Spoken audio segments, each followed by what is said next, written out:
after your doctor takes the camera out, removes it, your doctor will typically go over the findings with you on a TV screen or a computer screen. So when my doctor showed me what my throat looked like, my throat looked like a war zone. It was so red and inflamed. I also had Reich's edema, so my vocal fold was inflamed, and it actually looked like at one point when I was breathing, you could see it flap over one of my vocal folds. There was also a red spot on my right vocal fold that the doctor was concerned about, and this was something that came, the doctor asked me, did you scream really loud lately? Because usually this only happens, this type of trauma to your vocal folds, when you are screaming very loudly. And I explained I had not screamed very loudly, anything that I could remember. I didn't have an argument. I wasn't yelling, anything of that nature. But I was suffering with all that post-nasal drainage going down. So I remember really excessively clearing my throat one day and coughing really hard a couple days prior to going to this visit. So that possibly was the cause of the trauma and the red spot on my right vocal folds.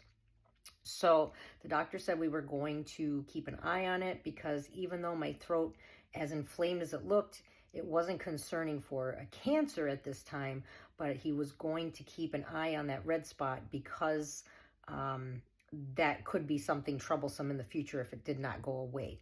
So I vowed after that visit to find ways to take care of myself so that I can heal all this, and I did not have to worry, because now, besides just a sore throat, thinking I went in there having some kind of strep infection way down that the antibiotics weren't curing, which is what set all this off, was me having strep throat, as I mentioned in my previous videos.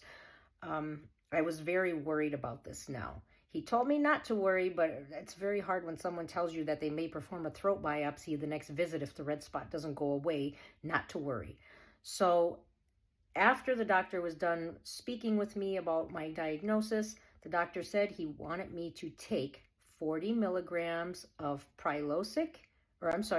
40 milligrams, yes, of Prilosec in the morning and 40 milligrams of Pepcid every night before bed.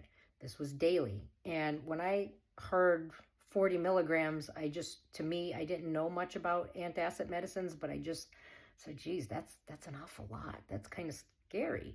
So I said, well, how long will I have to be on medication like this? He said, maybe 6 months. Well, I kind of got freaked out by that, because I am a person that's never had to be on really any medication.